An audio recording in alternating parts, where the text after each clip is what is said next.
Hey friends, I hope you're doing awesome today because we have something really cool to get into. We have content creator leaks for Hell, ISIS, and Gog Magog. But before we jump in, you might be able to tell there's a slight change to the scenery around here. So my family and I have moved, and with that I had to move my setup, which is why I haven't had a video posted in about a week, 2 weeks. I tried to plan ahead as best I could, but the amount that I was doing, I couldn't plan that much ahead, especially for how quick things were moving. However, everything is set up now, and as you can tell, I have a green screen, which I keep trying to fix right here. Jeez. I have a green screen now, so hopefully that should help a lot.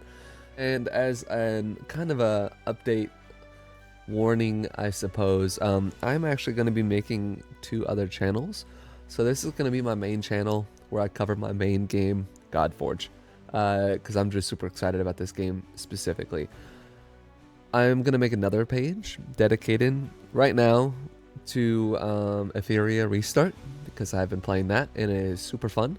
However, that might, change or something like that. But then I'm also going to make another channel that I won't be using right now, but it's going to be for eSports, either an eSports team, eSports events, tournaments, just covering eSports in general. I don't know. It's up in the air right now. I don't know, since both the games I want to cover to start, Godforge and Etheria Restart, are not actually both released yet. It's kind of hard to make that content. However, I am going to make some content covering past stuff that has happened with Etheria Restart, and then moving into stuff that is currently going on once both games release. So, after all that, I apologize to bore you, but let's jump into these content creator leaks. So, as I said, we have Hell, ISIS, and Gog Magog. So we'll get into Hell last because she has the most. So let's go ahead and hop into Gog Magog and see what's going on with him. As you can see, he's now in game. Oh, he's looking so cool, man. Look at that, his eyes. Look at that. No clipping. Not a thing. Not a clip in sight. Oh, well, there's slight clipping. But, I mean, given it was just mainly in his loincloth, but given the amount that is going on there, like with his stone on his back and everything like that, there's no clipping with the stone. I see maybe with the rope a little bit, but every game is going to have some clipping. That's to be expected. But I like how his beard is stuck in the branches, and it looks so good.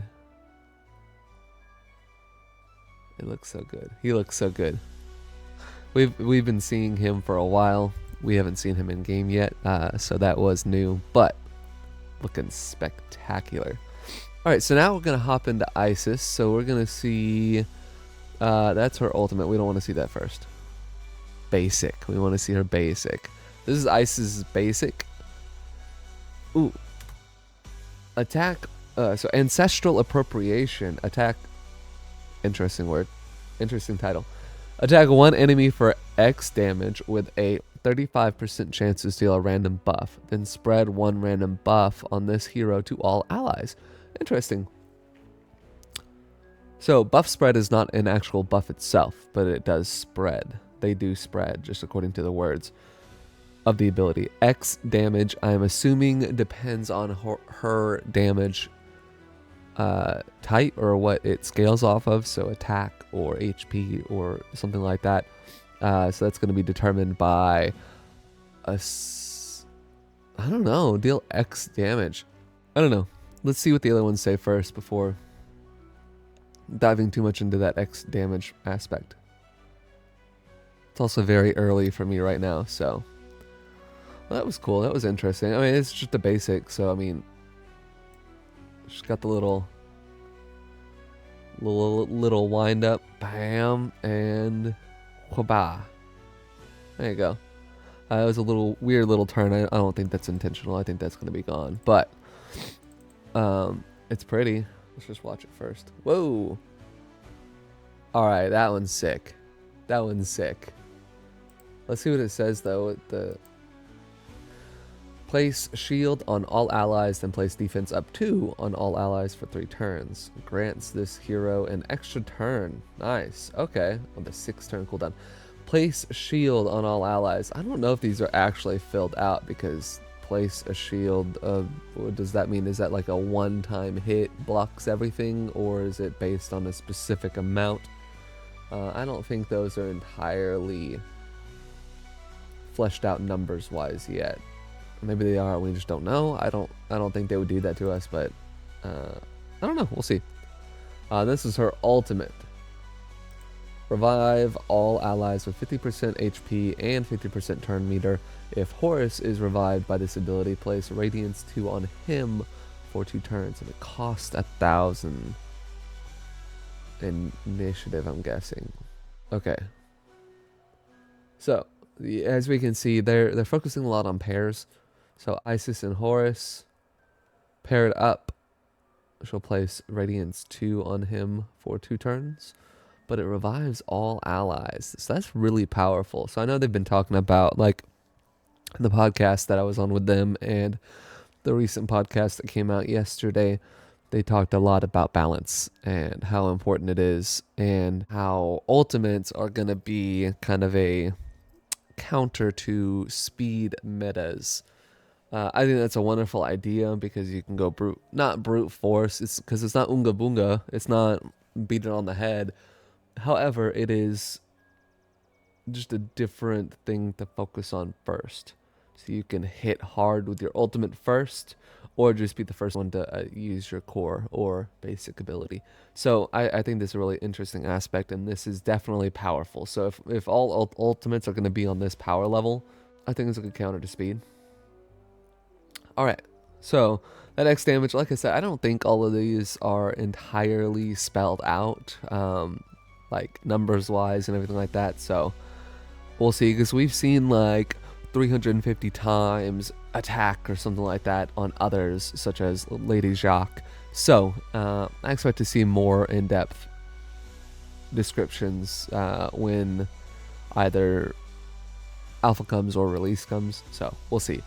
So now we're gonna hop into Hell, and then after that we're actually going to hit this one because I found out that this one is actually a lot of info to dive into. So we're going to go into Hell first. So you can see overall appearance in Mythology and Media. So this is just their first kind of gathering of what she might look like, which looks sick. That's cool. That's a cool one, and I can tell they took a lot of inspiration from that one as well as this. Hell, that's from Smite. That looks really cool. The headpiece. That's from Marvel, obviously. Yeah, no, that's cool. Let me reset that real quick. So, then they went into some information. You can pause and read that if you would like. It's just talking about small little changes that they've made through the iteration process. As you can see kind of right here.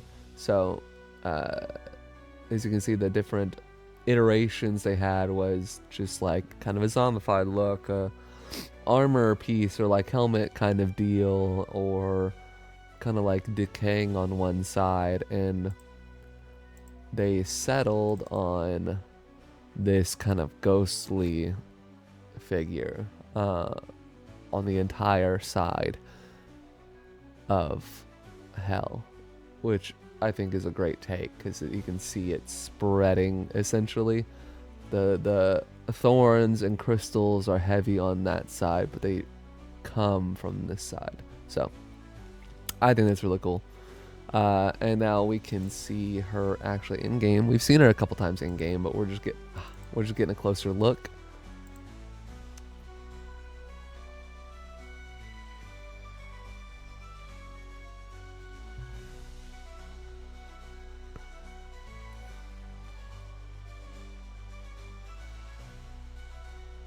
There it is. All right, so she's looking good. So we have 2 abilities here that we can see. Okay, we got one. We got one. Roots of Yggdrasil. Yggdrasil. However you pronounce that.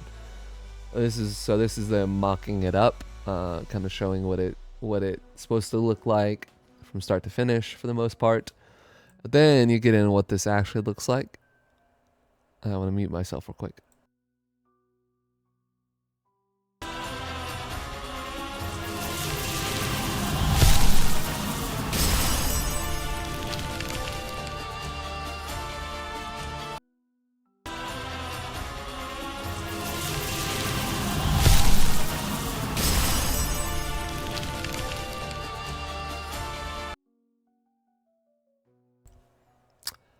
That looks awesome. That looks fantastic. Especially the sound effects. I know we just had that podcast with the sound people and they're doing spectacular. Like when I first heard that, I was like, oh my gosh, that was amazing. That sounded awesome. But now, so this is something that I saw and we've mentioned it before. Ragewood has talked about it a lot. Is that Simon has talked about different magic types and whether or not they're actually gonna be like fire is better than nature is better than water and like attacking each other, or if it's just like a visual thing. We're seeing it here as a visual thing, so don't take this as Pokemon types or something like that. This is strictly just the type of magic that the characters are using. And so right here you can see light, which is like a lot like Isis and Imhotep and characters like that. So that's the kind of look that they're going for. And then fire looks sick. I've actually seen a couple of these photos myself. And looks amazing. Like I said, I don't think it's going to be type based or anything like that, at least not right now. Looking good. So shadow. So this is what we've seen with the Egyptian, the Aru faction a lot, is this shadow apparently. So I thought it was like pestilence or something of the sort like that. But it turns out that it's shadow is what it is. It's a mix of green and purple. So the primary is the purple and the black, and the secondary is the green. Then you have death, which is red and black, which looks spectacular. I'm really excited for that one. Then you have Aether, but you have Dark Aether and Light Aether. So here's the Light Aether, it's kind of a lightning blue.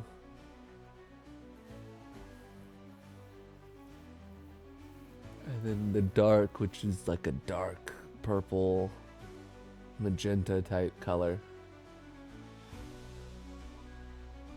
Then you have Water and Ice, which I'm guessing is one and the same. Oh no, they have color code for ice and the color code for water. Okay.